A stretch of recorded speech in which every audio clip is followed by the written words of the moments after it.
Oh, what's this right here? Oh, look, it's card 11. Your hero is you in disguise. Oh, I didn't see it hiding out there. This is John Paulus. You're listening to Life's Potluck Buffet. Thanks for joining me today. Your hero is you in disguise. Think of who your celebrities are. Maybe you've read about them, heard them, seen them on a screen, or know them in real life. Whenever we create role models for ourselves, we are simply imagining ourselves as heroes. Consider what you believe is wonderful about your role models. See how those traits are really yours. Now consider what you want to see your hero do. Then accomplish it for yourself. Who's your hero, and what are they doing? Did you think of anybody?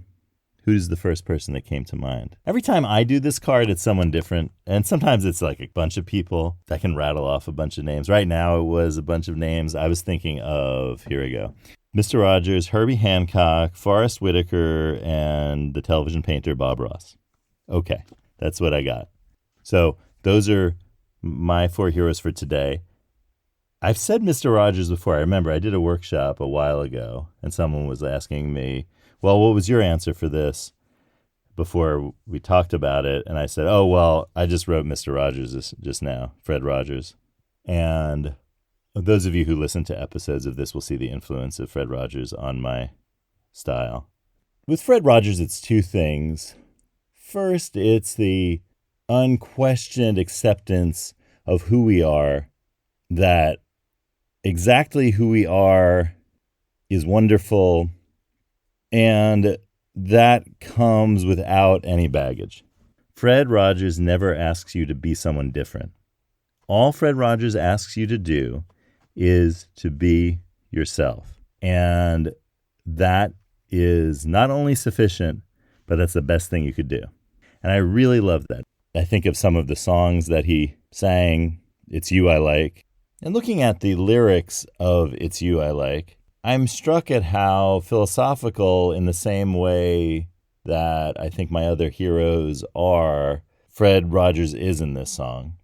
And I especially appreciate that he's sharing this thoughtful view of the world with a younger audience and taking that audience as capable of understanding what he's saying. It's deep understanding of the way we are and the way the world is and the way things work in terms of our perception. And I'm just going to read one verse of this. It's you I like. It's not the things you wear. It's not the way you do your hair, but it's you I like. The way you are right now, the way down deep inside you, not the things that hide you, not your toys. They're just beside you. And that idea of you as you are, it's that self-acceptance thing that Fred Rogers teaches us that I think is first and foremost in my admiration for his work and style. And second, it's that imagination he has. It's that playfulness he has. You know, you think of the land of make-believe, and you think of the playfulness that Fred Rogers displays. And another thing that I personally always loved about Fred Rogers when he would visit a factory or a place where people did some work or visit people on the job. I mean, that's, as you know from my work in previous episodes as well, that is my favorite thing, seeing people doing their work and seeing how they do their work, and the joy with which Fred Rogers does that was really a model for me in interacting with other people, especially around the idea of work. Who else did I mention? I mentioned Forrest Whitaker. I've always resonated with Forrest Whitaker when he's acting in roles. I've never met Forrest Whitaker personally. I'd be honored to. And so you notice how I talk that way? You know, when you're talking about your heroes, you say things like, oh my goodness, I can't even imagine, wow, what would happen? Wow, I can't even imagine that happening. So that's how you know you're dealing with hero material here. So with Forrest Whitaker, it's, for me, I think the role in Ghost Dog, which resonates with me, There's a kind of philosophical calmness to that, a centeredness that I hope to have. With Bob Ross, it's the fact that he's an artist who shows you how to do art, which includes you in his world. He brings you into that world. And I think that inclusion in that world, for me, it's a big deal because you're being included in an artistic world. And so that's something that really makes me happy. And Herbie Hancock, since I was a kid, I've loved Herbie Hancock's music, his newer stuff when I was a kid and his older stuff as well. And I also like Herbie Hancock's thoughtfulness and philosophical nature. And you see that in the video on the playlist for card number 40 on the Life's Potluck Buffet YouTube channel. That really comes across in that video. And that's something I admire about Herbie Hancock as well.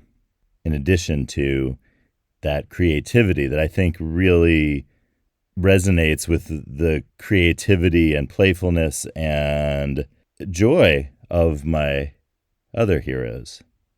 There's a kind of thing that happens here in understanding that when you're talking about your hero, you're talking about yourself.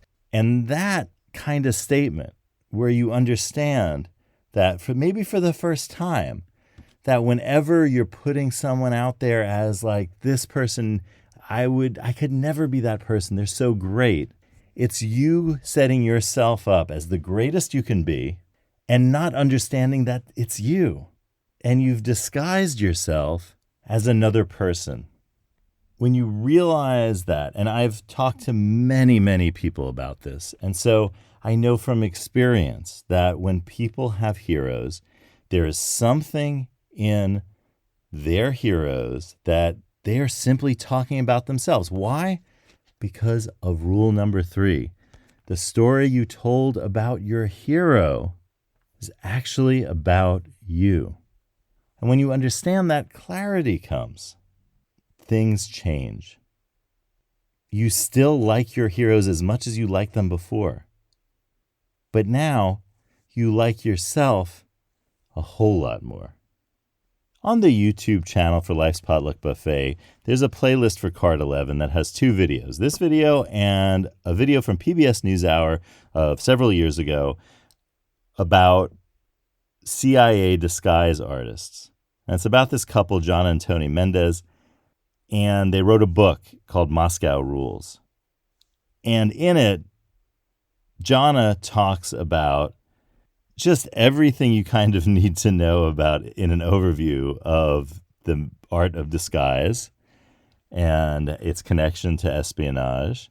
Tony Mendez passed away after they wrote the book, and his story in this segment is particularly interesting to me because it's really one about heroic friendship with a spy from the Soviet Union that Tony had, and about loss and love.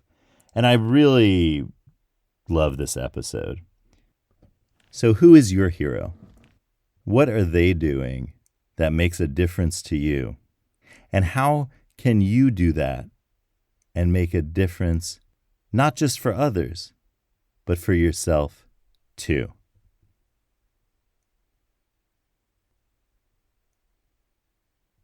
If you enjoyed this episode, please give it a like, subscribe, and head to Life's Potluck Buffet to learn more.